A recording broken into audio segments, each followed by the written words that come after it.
იყო რომ ეს იყო ასაფეთქებელი ნივთიერება თუ მოწყობილობა ზუსტად არ მახსოვს რომ პოლიციელმა ირაკლი გველესიანმა, რომლის ჩვენებაც საქმეში შესაძლოა გადამწყვეტი აღმოჩნდა, სასამართლო პროცესზე ვერ გაიხსენა, რა ნივთიერება აღმოუშინეს დაკავებულს. გველესიანი 26 წლის აქტივისტი საქმეში, სამ პოლიციელთან ერთად გამოძიებისთვის ოქროს მოწმია. პოლიციელი, რომელიც ამტკიცებს, რომ დავით ხომერიკის საპროტესტო აქციაზე აფეთქებას გეგმავდა, ამბობს, რომ ხომერიკის დაკავებას არ შესწრებია, თუმცა გამოკითხვის ოქმი წაიკითხა და იქ ასე ეწერა.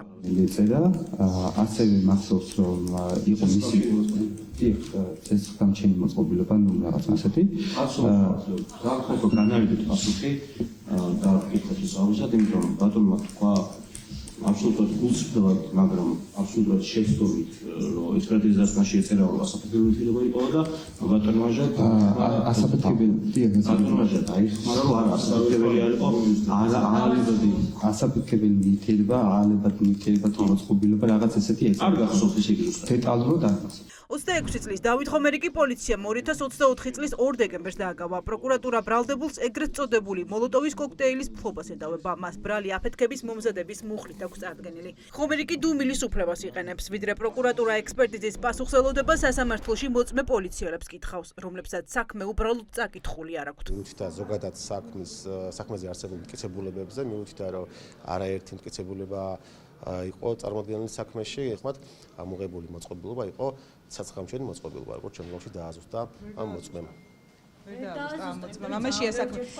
სამ საგამოძიებო მოქმედებაში მიიღო მონაწილეობა. საბოლოოდ და განაცხადა, რომ ეს იყო ის მოწყობილობა, რომელიც არის ცეცხლგამჩენი, რაც შემდგომში საფუძვლად დაედო ბრალდების დადგენილებას. ეს დღეს იყო მოსული იყო პოლიციელი, რომელმაც უბრალოდ ბრალის დადგენილება მიუტანა დაკავებულ ბრალდებულს და გააცნო იგი. სხვა არც ერთ საგამოძიებო მოქმედებაში ამ პოლიციელს მონაწილეობა არ მიუღია და შესაბამისად სრულიად ბუნებრივი იყო, მას არავითარი ინფორმაცია არ ჰქონოდა საქმის დეტალების შესახებ.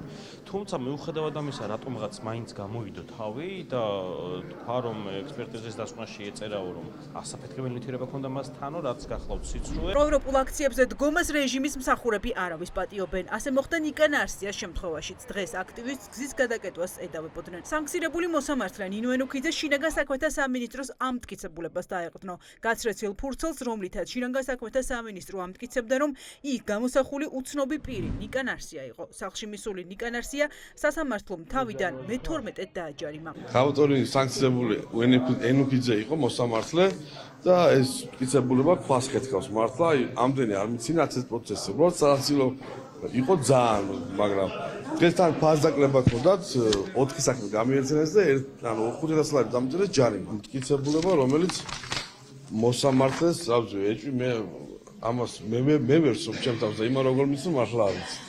500 ლარი ჯარიმა, აი ცირკია მართლა. სურვილის და პატივისცემის მიუხედავად გამამართლებელი პრეცედენტი ვერ დაუშვა კლანის მსახურმა კიდევ ერთმა მოსამართლემ კობა ჩაგუნოვამ. პაროდისტი ქართლოს ნატროშვილი რუსთაველზე აქციაზე დგომის გამო 500 ლარიანი ჯარიმით დააჯილდოვა. საერთოდ ახლობირები წასვლას 29-ში დილით ტელევიზორი ჩავწერ, ეგ არ მოხდა თავიდან რომ მინდა რომ იცოდეთ. ჩავწერ ტელევიზორი და დავინახე არის თვითგამოცხადებული პრეზიდენტის ინაუგურაცია. ჩემში ჯერ მიშეგავდა რომ მოსამართლე მე გავყევი მეც. ანუ ეს კიდევ ერთხელ ვიმეორებ. ყოველდღე თითქოს ყოველდღე თუ რა თქმა უნდა არა ვარ თბილისში, მე ვარ საღამოთელს. ეს არის ეს. ან პატრულის თანამშრომელი მოვიდეს და სიტყვიერად ეგამაფრთხილოს, საერთოდ მსგავსი არაფერი არ ყოფილა. როდესაც ბატონ ქართულს ედავებოდნენ, რომ თვიურმე მან გზა გადაკეტა, ვიდეო მტკიცებულებები წარმოადგენეს 14 წუთით ადრე. აქვე ჩანს, ხო შინაგან საქმეთა სამინისტრო შეეძლო, როდესაც ბატონი ქართულსი აღმოაჩინეს 14 წუთის მერე კადრები წარმოედგინა. ვისაც სასამართლოდან რეჟიმის კრიტიკის გამოაძევებენ, სათქმელს ციხიდან სატელეფონო ზარით ამბობენ. სინდისის პატიმრის ნიკუშა კიკნაძის მიმართვის ადრესატი ეროვნული არმია. კიკნაძე ციხიდან ჯარისკაცებს გვერდში დგომისკენ მოუწოდებს. ჯარისკაცებო უდიდეს პატივს გცემთ. თქვენ ხართ ჩვენი სიამაყეები, თქვენ ხართ ჩვენი იმედი. თქვენ უნდა გადააჩინოთ ქვეყანა, როცა მტერი მოგვადგება.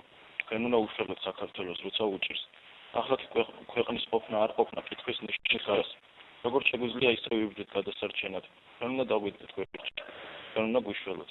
ჩვენ აღრძალული გვაქვს კანონით, თორემ განოგოშინიან უკან დავიხევთ. ჩვენ მშვიდობიანი პროტესტანტები ვართ. თუმცა მზად გახლა ვართ თავი შევაკლოთ და რუსების ხელში ჩავაგდოთ საქართველოს. უნდა ჩაგრინებთ ამდენი პატრიოტი ბავშვის და გოგო ბიჭების ნიავიან საცემა დაახჭურვილ კაცი ჭამია სპეციალიზმებს. ჯარისკაცებო გთხოვთ დაგვახსნევინოთ ქვეყანა მტრის მართლხებისგან. სინდისის პატიმარი გლდანის ციხეში იმედს იტოვებს, რომ მისი მოწოდება რამდენიმე ჯარისკაცს მაინც შეუცვლის აზრს. იმედოვნებს, რომ თუ საშუალება მიეცემა 5 მარტს სასამართლოს ხდომათა დარბაზიდან მათ კიდევ ერთხელ მიმართავს.